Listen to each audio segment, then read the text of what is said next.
Pues tal y como le habíamos anunciado, tenemos con nosotros a don Arismendi Díaz Santana. Si usted,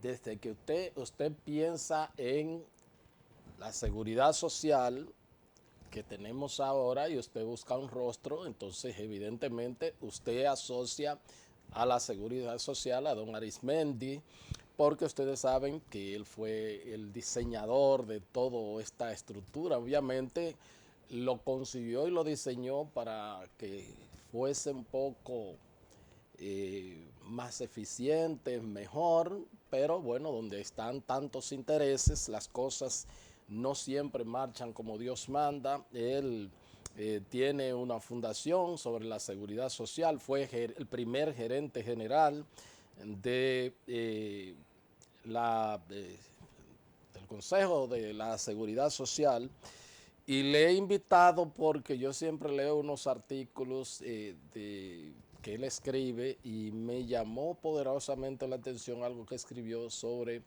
el PBS, que es el Plan Básico de Salud. Lo escribió en el periódico Acento. Y bueno, para que hablemos de este tema y de otros más, gracias por aceptar la invitación. Bienvenido al espacio, don Arismendi. Igualmente, muchas gracias. Desde que uno se acerca aquí a este estudio con tu gente y contigo, uno se siente como en familia. Así que muchísimas gracias. Esa debe ser la idea. Que si a usted me imagino que esta pregunta se la han hecho muchas veces, lo que usted concibió, lo que usted diseñó como un esquema de seguridad social para la República Dominicana, y el desarrollo del sistema y lo que tenemos en la actualidad, ¿qué usted diría que no, que sobrepasó las expectativas en torno a la mejoría de lo que usted concibió, o que no hemos llegado hasta ese sistema, hasta esa semilla embrionaria que usted trató pues de que se plantara en el país, de un aspecto tan importante y que es el significado más noble que hay en cuanto a la solidaridad humana de cada nación? Bueno, muchísimas gracias. Mira, el sistema dominicano de seguridad social surgió con una ventaja, para que tú veas cómo son las cosas. Como el país fue prácticamente de los últimos en renovar los viejos seguros sociales, cuando comenzamos a diseñar el sistema teníamos mucha experiencia en América Latina, de otros países, y pudimos, además de que yo había sido ya consultor en 6 países de América Latina sobre este tema, pudimos recoger las mejores experiencias, tomar en consideración algunos fracasos y algunas limitaciones de algunos países, y entonces diseñar un sistema del siglo XXI. Porque es bueno que tú recuerdes que esta ley se aprobó en el 2001, comenzando el nuevo milenio. Así es. Ahora bien, yo diría que con relación a lo que nosotros soñamos y soñaron los senadores y diputados que aprobaron esta ley, todavía estamos en buen estado de ánimo en esa dirección. El único problema ha sido, como tú sabes, que ha habido un retardo en la aplicación de las reformas que se contemplaron en la ley. Porque todavía, yo digo en términos populares, que todavía el sistema dominicano de seguridad social está a medio talle, a medio camino. Porque si bien es cierto que hemos avanzado muchísimo con relación al viejo seguro social y a las antiguas igualas médicas que existían en el país, no es menos cierto que todavía no hemos podido aplicar, por ejemplo, la atención primaria, que es básica para realmente extender los años de vida saludable. Todavía prima ni siquiera un plan básico de salud, como tú señalaste, sino un plan de servicio de salud que lo que atiende es la enfermedad. Y el sistema dominicano de seguridad social se orienta a resolver los problemas de salud, a elevar el nivel sanitario del país y las condiciones de vida de la familia dominicana. Todavía eso no lo hemos logrado suficientemente, a pesar de que, sin embargo, tenemos una alta cobertura. alrededor del 98% de la población ya tiene acceso como un derecho al seguro familiar de salud. ¿Cómo no? Ese 98, por supuesto, implica el seguro subsidiado. Yo, yo no sé, usted que siempre vive hurgando en esto, que cómo estamos, no estaríamos en el contributivo subsidiado, que ahí hay una franja que no sé si se ha trabajado, cómo se va a trabajar, pero me llama la atención de que seguimos teniendo una segregación y una discriminación, si se quiere, en torno a un asegurado de el subsidiado con respecto al contributivo. Una persona que tenga un seguro subsidiado por el gobierno, obviamente a través de la prestadora SENASA, no tiene el acceso más allá de algunos centros hospitalarios y algunas clínicas de menor, diríamos, especialización. Y ahí como que yo digo, bueno, como que no hay, y quizás en el mundo no lo haya, pero como que ahí no hay una equidad en torno a ese acceso. ¿Qué podemos hacer y cómo usted ve la parte de la aseguradora en cuanto a ese seguro subsidiado? Mira, tú estás tocando un tema muy interesante. Nosotros concebimos, cuando diseñamos la ley, un proceso de reforma del sistema público de salud. Porque lo que tú estás planteando es lo siguiente: hay un desnivel entre la oferta pública de salud, que todavía sigue siendo deficiente, discontinua y desconsiderada para la población, y el avance que ha tenido la medicina privada en la República Dominicana, con la particularidad en este país de que los médicos de salud pública son al mismo tiempo los médicos de la clínica privada, pero en salud pública reciben un salario y por lo tanto no tienen que hacer ningún esfuerzo. En la clínica privada tienen que atender bien a la población porque si no, no reciben ingresos. Entonces, eso es lo que da como resultado que exista esa división, porque lo lógico sería que la mayoría de la población dominicana pudiese acudir en forma satisfactoria a los hospitales públicos del país. Esa fue la realidad que yo vi, por ejemplo, en Costa Rica, en Colombia, en Guatemala, en Nicaragua, en Panamá. Me imagino Chile, que se parece mucho. Exactamente, en Chile. Porque en esos países no existe tanta diferencia, Héctor, entre la calidad del servicio público y la calidad del servicio privado. Bueno, con decirte que aquí hay una forma de decir expresar esa diferencia. Hospital, signo de pobreza y de mala calidad. Clínica, signo de buena atención y de calidad de los servicios. Cuando tú sabes que en Estados Unidos no hay esa diferencia, ni en América Latina hay esa diferencia. Hospital es hospital y clínica es clínica, y los dos tienen más o menos iguales niveles de calidad. O sea que el gran problema que tenemos nosotros, por eso te dije hace un rato que estamos a medio talle, es que el Estado se ha quedado rezagado con relación al sector privado y por lo tanto todavía hasta la población más pobre y vulnerable quiere ir a una clínica privada y trata de no ir a un hospital público. Y eso, Héctor, es negativo para el país, porque en primer lugar, la clínica privada te cobran un copago. Claro. Y eso te sale más caro, y más caro incluso para la población pobre y vulnerable. Se supone que la población pobre y vulnerable debiera ir, recibir un tratamiento adecuado en los hospitales públicos sin tener que pagar un centavo. Y sin embargo, la gente no va a esa oferta y va a la privada aún teniendo que sacar gastos de bolsillo que lo necesita para atender otras necesidades. ¿Cómo no? Y con la condición, don Arismendi, de que podría inclusive ser con el esquema de seguridad social para el propio sistema de atención pública, podría ser una gran fuente de ingresos insisto, para los hospitales, y crear menos dependencia del presupuesto nacional, porque a ver, si una persona va con su seguro, aunque sea un seguro subsidiado, y puede cotizar, puede pagar todos sus servicios, esos son ingresos que los hospitales tienen para mejorar la calidad de su atención, pero yo creo que ni siquiera se gestiona eso tan eficientemente. Algunos lo hacen, todavía en eso no se ha avanzado suficiente, pero además de eso que tú estás diciendo, no solo es una fuente adicional importante de los hospitales públicos, sino además una fuente de ingreso para los médicos también. Claro. Porque ese hospital va a recibir un extra por la cantidad de personas, por ejemplo, que le hagan operaciones, que lo internen, etcétera, pero al mismo tiempo el personal de salud, los médicos, van a recibir un extra por encima de su salario regular en la medida en que atiendan a más pacientes y que lo atiendan en forma satisfactoria. Todo eso se ha quedado en la gatera todavía en relación al sector privado. ¿Cómo no?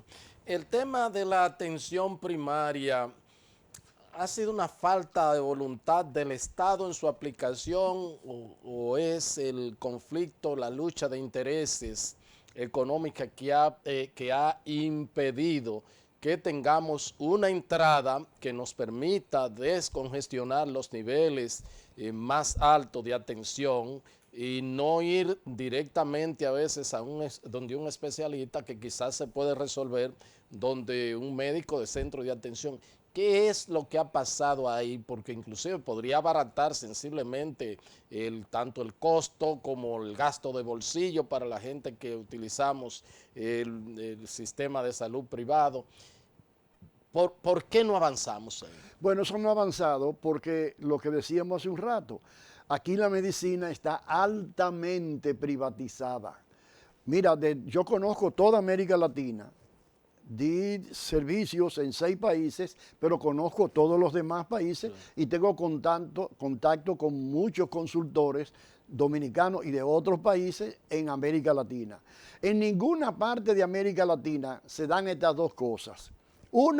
Una supuesta jornada laboral de los médicos de 4 horas como predomina aquí en República Dominicana. No, usted va a Guatemala, usted va a Chile, usted va a Honduras, usted va a Nicaragua, usted va a Colombia, usted va a Brasil y la jornada de trabajo es igual que de todo el mundo, 8 horas, con un descanso, etcétera, etcétera. Número 1.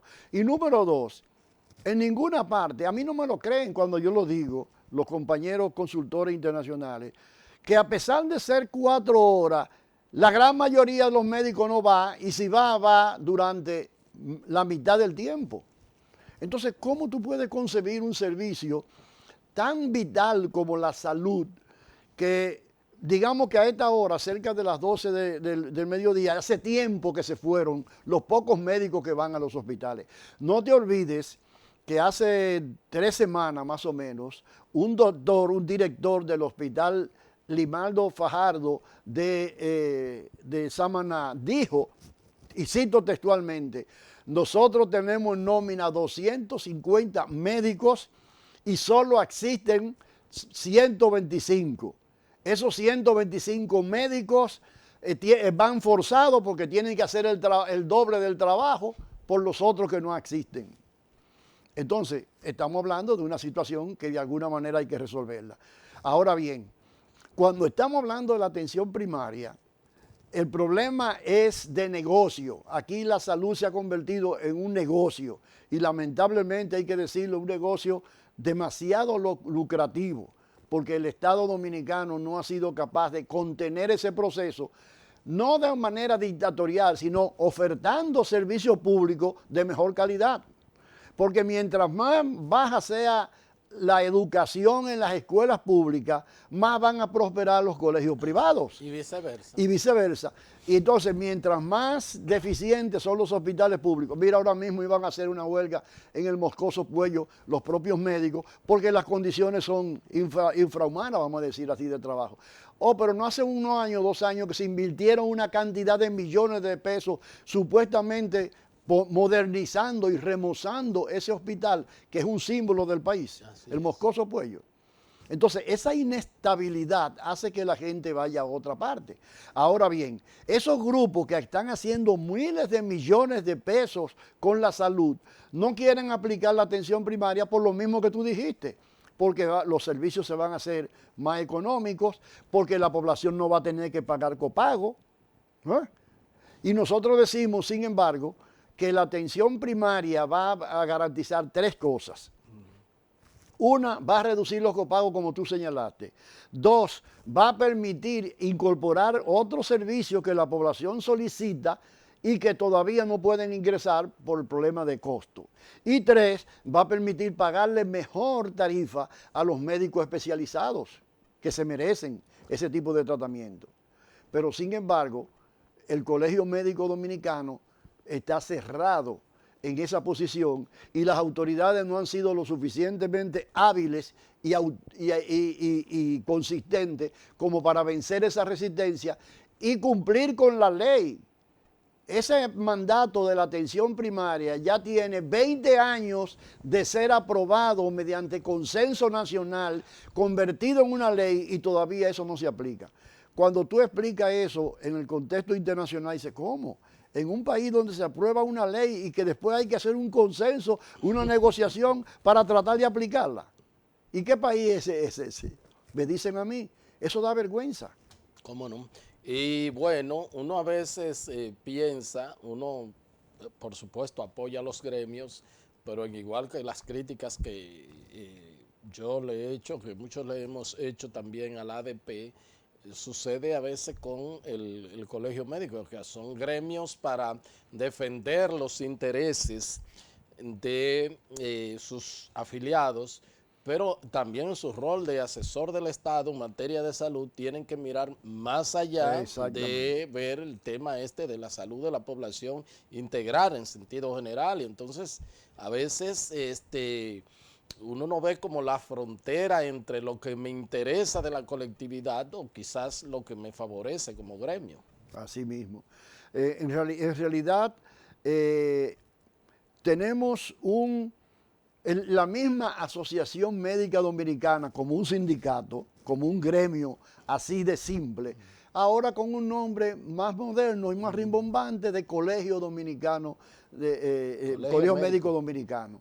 Pero en realidad, el papel de asesor que tú dices y que habla la ley de colegiación que tiene que llenar los médicos es mínimo. Lo que es máximo es una defensa permanente de mejores salarios a cambio de no ofrecer ningún servicio a la población. Porque usted no ha visto nunca al colegio médico decir que hay más de 5.000 médicos que no van a trabajar a los hospitales. Al contrario, cada vez solicitando el nombramiento de más plazas. ¿Pero más plazas para qué? Para que no vayan. Aquí hay una cantidad de médicos nombrados, por ejemplo, en La Frontera, en Jimaní, en Pedernales, etcétera, etcétera, que ni van siquiera una vez al mes a esos hospitales. Entonces, ¿cómo puede recibir la población una salud adecuada en esas condiciones? ¿Cómo no? Y en cuanto al asunto del deterioro de los centros de salud pública, que pusimos el ejemplo del Moscoso Puello, que constantemente se hacen inversiones multimillonarias, al margen de si son buenas o no esas intervenciones, pero cuando uno lo ve están bonitos y después un deterioro tal. Pienso que el tema a los partidos le molesta mucho cuando uno dice la politización en la gestión. Así mismo. Es una cuestión, o sea, yo he escuchado increíble en sectores, tanto como cuando estuvo en el PLD, recuerdo que decían alguna gente que querían protestar porque los empleos, por ejemplo, del Morgan, que ahora todavía no se ha terminado de construir ese metro de sistema de estructura de salud, e inclusive del Moscoso Puello y de todo. Bueno, que eso es una cuota que a los compañeros de la circunscripción 3 o a lo que sé yo qué nos corresponde, incluyendo la dirección y la administración. Y yo digo, si una gente no está preparado en términos ya para ser un director médico, no por el ser médico lo es, porque no todos los periodistas podemos dirigir un periódico, ser director de un periódico, así no todo el médico puede dirigir. Entonces, no porque el compañero entonces se fajó y él es dirigente, y en cuanto a la administración y en cuanto a la dirección, yo pienso que un poco de eso da el traste de que, bueno, y yo lleno esto de nómina y está el fulano allí, el encargado de mantenimiento, que no sabe un carajo, excúsenme el término de eso. Y como que por ahí se complica y se dañan muchas cosas. Exactamente, Héctor. Lo que tú estás señalando se puede sintetizar en lo siguiente. Hasta la salud se ha politizado y el clientelismo domina completamente. Sin embargo, y no quiero que me malinterpreten, ese fenómeno no se da en el sector privado. Así mismo es. Porque el sector privado tiene que producir un beneficio para que pueda funcionar. Si ese médico en una clínica privada no atiende suficientes pacientes y no lo atiende bien para que cuando vuelvan y lo necesiten, vuelvan y lo visiten, ese médico fracasa. Pero en los hospitales públicos no fracasa. Todo lo contrario. Igualmente, la clínica. Si la clínica no tiene una demanda suficiente de camas, como se dice técnicamente, una demanda suficiente para utilizar los 5, 6, 7 quirófanos que tiene instalados, para utilizar la infraestructura diagnóstica, la farmacia, etcétera, esa clínica fracasa. Pero en el sector público no. Por esa razón, usted ve que muchas veces se nombran, como tú señalaste, personas que no tienen nada, ningún conocimiento de eso. Déjame decirte lo siguiente. Si tú examinas América Latina en su conjunto, la gran mayoría de los hospitales, bueno, vamos a comenzar, la gran mayoría de los ministerios de salud pública en América Latina no lo dirigen médicos. A veces ni siquiera profesionales de la salud, porque ahí lo que se necesita es un buen gerente. Así es. Aquí se busca un eminente pediatra, pero usted va a operar niños en el escritorio de ese ministro de Salud Pública. No, ahí lo que se necesita es, con los recursos disponibles, obtener la mejor utilización de esos recursos para dar el mayor y mejor servicio a la población. Exactamente. Eso debe ser. Pero no es el compañerito que está recomendando. ¿Tú te imaginas la cantidad de gente que dice, bueno, ahora viene la campaña electoral, yo necesito ser el director de ese hospital Moscoso Puello para seguir con el ejemplo? O el administrador. Yo me voy o el administrador, me voy a dedicar a la campaña. ¿Quién es que va a ganar? Fulano de tal. Esa es mi cuota. Y voy a hablar con ellos. Entonces, ¿dónde está la salud? Sí. Ahí termina que las decisiones en beneficio de la salud de la población es lo último que se toma en cuenta. Eso es así. Desgraciadamente tenemos que hablar de esa manera descarnada, Héctor, porque ya tenemos 40, 45 años repitiendo lo mismo, sin lograr nada. Exactamente. Bueno, solicito el permiso de don Arismendi Díaz Santana. Ustedes ven ya pues las credenciales para los más jóvenes, una autoridad en materia de seguridad social. Vamos a una pausa y regresamos con la parte complementaria de la entrevista.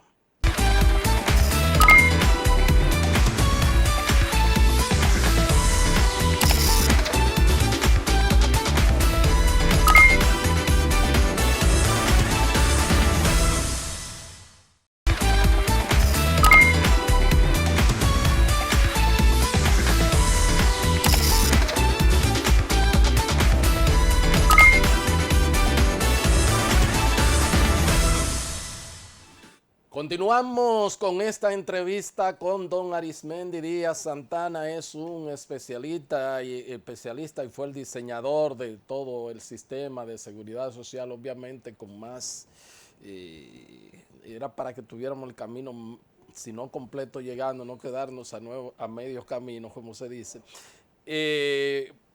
Porque en su más reciente artículo que leí en el periódico Acento, que me llamó la atención y fue la génesis de esta entrevista, se titula "Caen las reservas financieras del PBS", es decir, del Plan Básico de Salud, algo que es preocupante. Ayúdenos a entender qué es lo que está pasando en ese sentido. Mira, la gente cree que el problema de la salud y del sistema dominicano de salud es muy complejo, pero el papel de nosotros y de ustedes como comunicadores es simplificar el problema para que lo entiendan. Yo lo voy a simplificar. Por favor.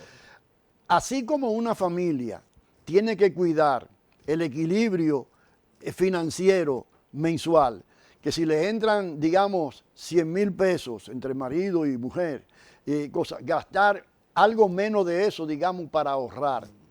Y tiene que tener una cuenta de ahorro para cualquier emergencia que se presente, ¿no? Así mismo ocurre en el Seguro Familiar de Salud.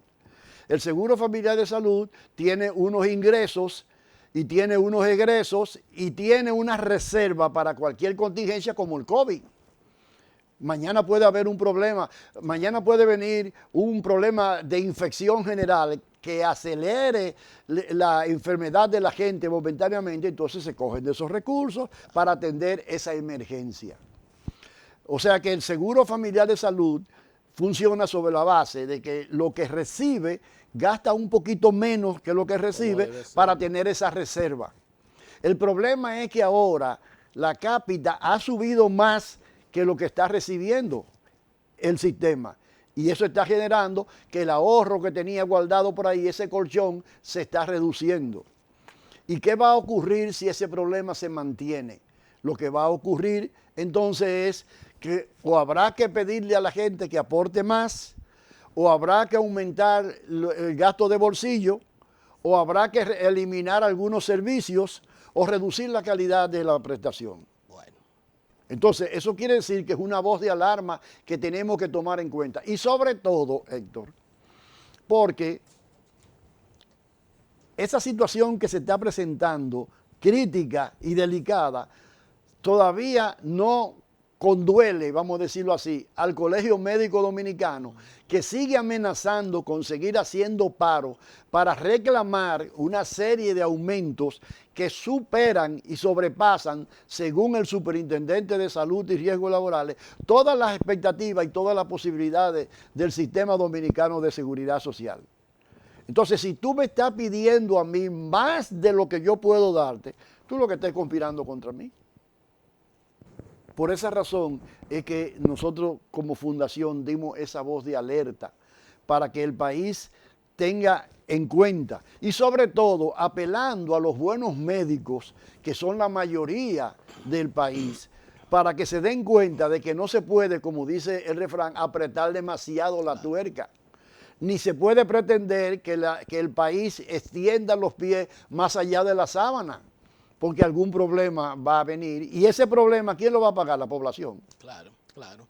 Y yo lo que creo, inclusive entrevisté al presidente de ADARS en una ocasión y bueno, ahora no he podido entrevistar a superintendente, pese a que cuando no era superintendente lo entrevistaba constantemente. Y lo que digo es, se lo dije al presidente de ADARS y se lo he dicho a otros superintendentes, es que la información es muy limitada de allá para acá y son más las cosas negativas que pues caen sobre el sistema, que tienen repercusión pública, que también explicarle a la población cuáles son la situación en ese término. Por ejemplo, ahora usted, nadie lo puede, como usted no obedece a ningún sector de intereses, o sea, esto llama la atención. Quizás si yo hubiese visto esta información por parte de ADARS o por parte de, digo, bueno, esos son por proteger sus intereses.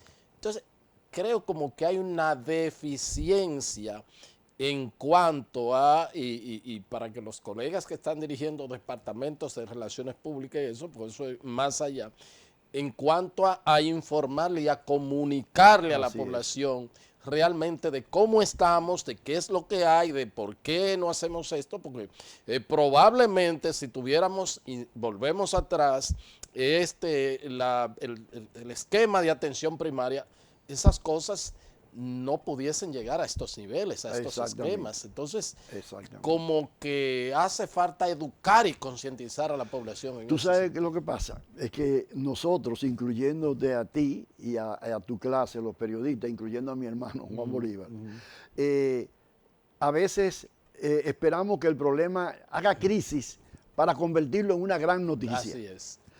O sea, hace falta un componente que tú tienes y que tienen otros, pero ampliar ese componente de información y orientación a la población, aunque eso no sea sensacionalista. Mira, uno de los problemas... Pero perdón, don Arismendi, que llegue, porque es que a veces uno, en las fuentes que se deben generar, las datas y las informaciones, usted está suministrando eso porque usted es un estudioso, pero bueno, esto no viene ni de la superintendencia, ni viene, por ejemplo, de ADAS, ni viene de los componentes, o sea, sí. También uno puede, o sea, como algo tan técnico y tan específico un periodista puede manejarlo, ok, se debe hacer una investigación.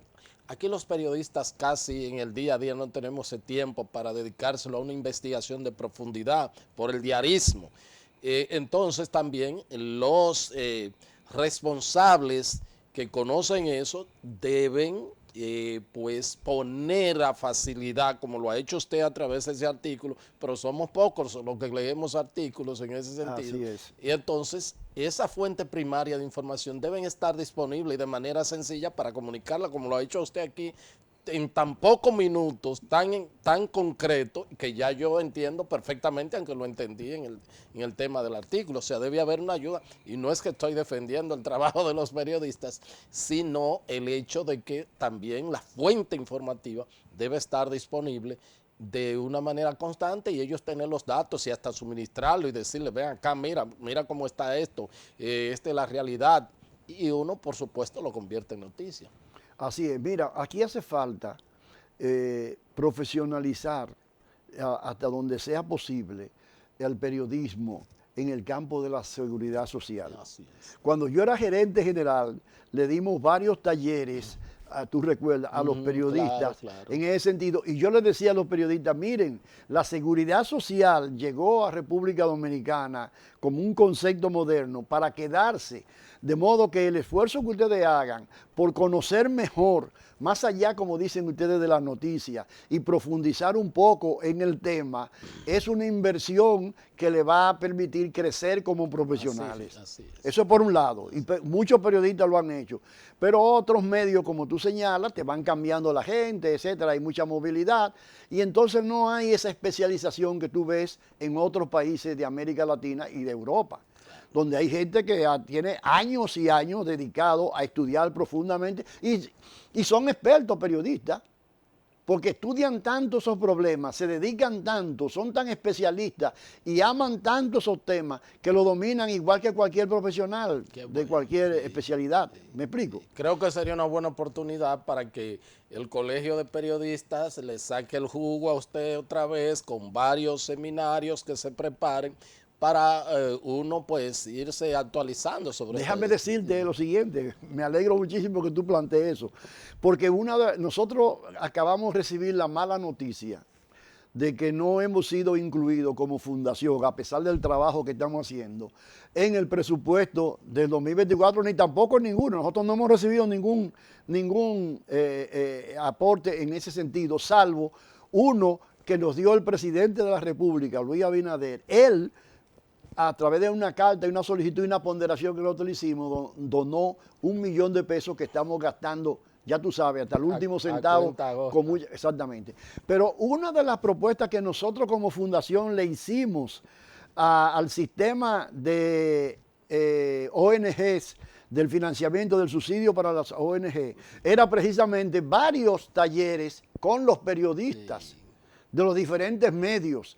Una cosa es una rueda de prensa, sí, claro, una cosa es un almuerzo que haga la Cizarril y otra cosa es sentarse, digamos, un día entero a manejar 2 o 3 temas fundamentales hasta que esos profesionales de la comunicación salgan dominando el tema y mañana puedan manejar bien la información que van a transmitir a la gente. Claro. Eso es una necesidad en este país. Claro. Mire, bueno, ya hemos visto el componente de salud y lo que nos espera en el componente del sistema de pensiones, que ahí hay mucha plata y bueno, y sabemos que el gobierno, los gobiernos le sacan, se mantienen flotando y con esos recursos a través del propio Banco Central, su deuda cuasi fiscal, el Ministerio de Hacienda con el tema haciendo tesorería con esos fondos. Pero lo que decimos es, y lo que han dicho los expertos, es cuando llegue el primer grueso de personas que vayan a ser pensionados, los niveles de pensión, la propia calidad del servicio, porque la última etapa de su vida es como la primera, donde uno requiere más atenciones médicas, que no tenga un buen seguro y todo. ¿Qué es lo que podemos hacer y qué es lo que usted está vislumbrando en cuanto al tema de las pensiones? Bueno, ya tú lo has dicho, te felicito porque como comunicador hiciste una radiografía muy clara y muy sintética de lo que está pasando. Mira, el sistema de seguridad social en la parte de pensiones que tenemos nosotros está bien orientado en cuanto a la capitalización individual, pero a ese sistema hubo que quitarle 2 puntos, 2% del financiamiento, porque el financiamiento llegaba al 23%, los cálculos que yo hice actuariales eran el 23%, y tanto el CONEP en ese entonces como los sindicatos, los sindicalistas dijeron que no podía llegar a más del 21% y que había que buscar la forma de hacer una economía. Como sabemos que para la población la salud es lo más importante, era lo que había que atender con prioridad, Claro. ¿verdad? Entonces nosotros yo no toqué el 10% que le correspondía a salud. Originalmente había un 12% para pensiones, que son el 22%, más un 1% para riesgos laborales. Esos son los 23%. Al decirnos que había que reducir el asunto, se lo quitamos a pensiones. En primer lugar, porque no es la máxima prioridad de la población. En segundo lugar, porque como es de largo plazo, en el camino se puede ir resolviendo el problema. Se ajusta la carga. Exactamente. Pero resulta que los dominicanos no entienden eso. Ni lo entienden nuestros políticos, ni lo entiende la población. Tú le dices a un dominicano, mira que el año que viene, no, deja eso para después, el año que viene, no. Mira que dentro de 5 años va a haber un problema con la pensión. Dentro de 5 años, el año que viene nos ocupamos de eso. Y el año que viene nos ocupamos nuevamente, y cuando tuviera vez llega el problema y nos agarra asando batata, como dice la población. El problema, nosotros insistimos como fundación en que si es urgente una modificación de la ley de seguridad social es en el campo de pensiones, porque el sistema que diseñamos no garantiza ahora mismo, hay que decirlo con toda claridad y con toda responsabilidad, porque nosotros nos debemos a esa población, como tú dijiste, no tenemos compromiso con nadie, con ninguno de los gobiernos, con ninguno de los sectores privados, ni nada por el estilo. Nosotros nos hemos dedicado a orientar e informar a la población y a defender sus derechos. Y es necesario tomar en consideración que con un 8.4% que hay en este momento destinado a pensiones, no es posible garantizar una pensión digna. ¿Por qué? Porque el mundo ha avanzado mucho y la población cada día tiene una esperanza de vida mayor y por lo tanto, y además de ser mayor, más personas van envejeciendo. Así es. O sea, nosotros vamos a tener más viejos que van a durar más años. Porque, señores, y eso tú tienes mucha razón, cuando hablamos de salud hablamos de lo inmediato, pero cuando hablamos de pensiones hablamos de lo posterior, a largo plazo. Pero la gente no entiende ese asunto. Entonces, fíjate lo siguiente, nosotros tenemos una propuesta como fundación que permite resolver los 3 problemas que tiene el sistema de pensiones dominicano. Uno, hay necesidad de ampliar más la solidaridad social del sistema, mucho más. ¿Para qué? Para proteger a la gran mayoría de los dominicanos que por la situación de las fluctuaciones del mercado laboral no van a llegar a acumular durante 30 años. Hay gente que trabaja 5 años, se desemplea, trabaja en el sector informal, vuelve a los 3 o 4 años, trabaja otros 2 años, no llega a acumular los 30 años. Entonces esa persona va a recibir una pensión muy baja y de alguna manera el sistema tiene que protegerla. Y para eso nosotros estamos planteando, y queremos demostrarlo cuando se nos permita, cómo elevar el Fondo de Solidaridad Social, ya no para que proteja nada más a los pensionados que no alcancen la pensión mínima, sino a todos los pensionados que no alcancen a la pensión promedio. Eso va a permitir aumentar la protección social de una manera increíblemente alta, número 1. Número 2, hay que aumentar la cotización para que aún aquellos que duren 30 años trabajando regularmente puedan recibir entre un 70 y un 75% del último salario, ¿verdad? Y número 3, es necesario que además se conduzca el proceso para que esas pensiones sean indexadas anualmente. Correcto. Porque mira, aquí hay personas que le pusieron una pensión en la Universidad Autónoma. La profesora Josefina Padilla, que fue incluso vice-rectora de la universidad. Ella en una ocasión me dijo, Arimendi, si tú puedes decir eso. Ella, hace mucho tiempo, ya ella falleció lamentablemente, hace mucho tiempo que la pensionaron, como esas pensiones no se actualizaron, llegó un momento en que la pensión de ella era inferior a la de un jardinero de la Universidad Autónoma de Santo Domingo. Increíble. Entonces, esas son cosas. Y finalmente, un cuarto, que aquí también todavía se discute eso, es que para los pensionados es más importante casi el seguro de salud que la pensión misma.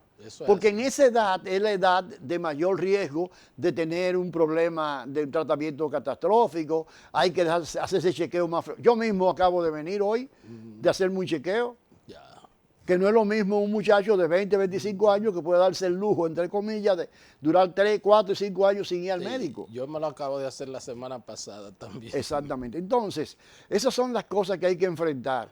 Pero tú hablas con los políticos, tú hablas con los profesionales, con los grupos, dices, sí, eso es interesante, pero no le dan la importancia del lugar. Y nosotros queremos decirle, déjame decirte una cosa ahora, en público. Ayer yo tuve una interesante entrevista con el ministro de Trabajo y precisamente ese fue el problema que conversamos, en el sentido de que era necesario que ellos activaran el proceso de reforma, por lo menos en la parte de pensiones, porque si no se toman medidas ahora, dentro de 6 o 7 años va a haber un tumulto de gente que va a recibir una pensión ridícula y que no se va a quedar callada y que puede llegar incluso a afectar la gobernabilidad no solo del sector, sino del país. Porque yo le decía a él, no es lo mismo 3.000 cañeros que van 300 a hacer un piquete en el Palacio Nacional a 40 o 50.000 dominicanos que se acaban de pensionar, que vamos a suponer en promedio ganan 30.000 pesos y le están ofreciendo 6 o 7.000 pesos de pensión. Esa gente no se va a quedar callada. Además, porque son muchos, va a ser un tumulto y va a poner en riesgo la sostenibilidad del país. Entonces, esos son temas que hay que tomar conciencia de que son necesarios enfrentarlos a tiempo antes de que sea demasiado tarde. Bueno, se ha dicho mucho y se tiene que decir más, y por eso Así yo mismo. con don Arismendi voy a estarlo llamando para que este espacio va a estar a la disponibilidad hasta que, bueno, hagamos lo que hace una gota de agua constante en una Así piedra. mismo. En algún momento tenemos, ¿verdad?, que tratar de solidificar y de, pues, seguir trabajando en el fortalecimiento de nuestra seguridad social. Es lo único que nos permite que las personas que un poco pues tenemos un nivel de desarrollo socioeconómico más o menos mejor que otro, pues podamos aportar, podamos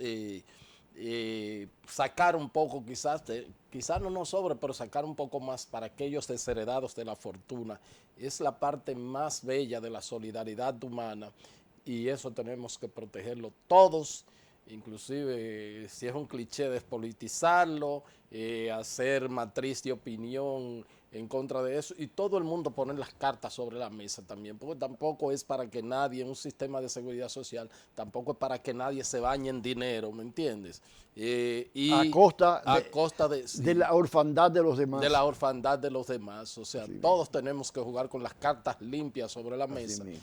para proteger el sistema. Muchísimas gracias, don María. Gracias a ti y siempre a disposición de este programa y de tus inquietudes en ese sentido. ¿Cómo no? Nosotros estamos en la mejor disposición de volver las veces que usted nos llame y nos solicite una participación. Que van a ser muchas. Con Muchas Dios gracias. delante. Muchas gracias a usted. Un placer. Gracias a Tostés por haber estado con nosotros y será pues hasta otra entrega de su programa de Agenda. Hasta entonces. Oh, pero